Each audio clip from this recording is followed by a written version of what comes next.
தலைநகர் டெல்லியில் வந்து பார்த்திங்கன்னா செங்கோட்டை அருகே நேற்று ஈவினிங் ஒரு சிக்னலில் நின்று கொண்டிருந்த கார் ஒன்று வந்து பார்த்திங்கன்னா பயங்கர சத்தத்துடன் வெடித்து சிதறியிருக்கு.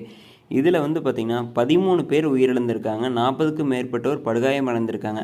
இந்த சம்பவம் நடக்கும்போது ஒரு கார் ஒன்று பொறுமையாக வந்து சிக்னலில் நின்றுருக்குது. அப்போது வந்து பார்த்திங்கன்னா சிக்னலில் நின்று கொண்டிருந்த கார் வந்து திடீர்னு வந்து பயங்கர சத்தத்துடன் வெடித்து சிதறியிருக்கு. இது வந்து தோராயமாக ஒரு மாலை ஒரு 6:52 மணி வினாடி அளவில் நடந்திருக்குதுன்னு வைங்களேன் இந்த சம்பவம் நடந்து சுற்றி வர உள்ள கார்கள் எல்லாம் தீப்பற்றி எரிஞ்சிருக்குது. ஒரு 150 மீட்டர் வரைக்கும் கார்கள் எல்லாமே தூக்கி வீசப்பட்டிருக்கிறது.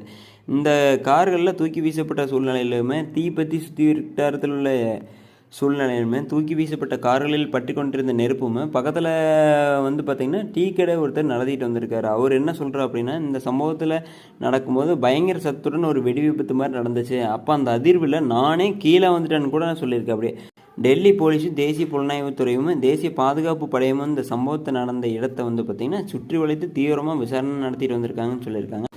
மேற்படி பார்த்திங்கன்னா இதில் தீவிரவாத தாக்குதல் ஏதாச்சும் சம்மந்தப்பட்டிருக்கலாமோ, இல்லை வாகன குளறுபடி ஏதாச்சும் பிரச்சனை ஏதாச்சும் நடந்திருக்குமோன்னு விசாரணை மேற்கொண்டு வந்துட்டுருக்காங்க.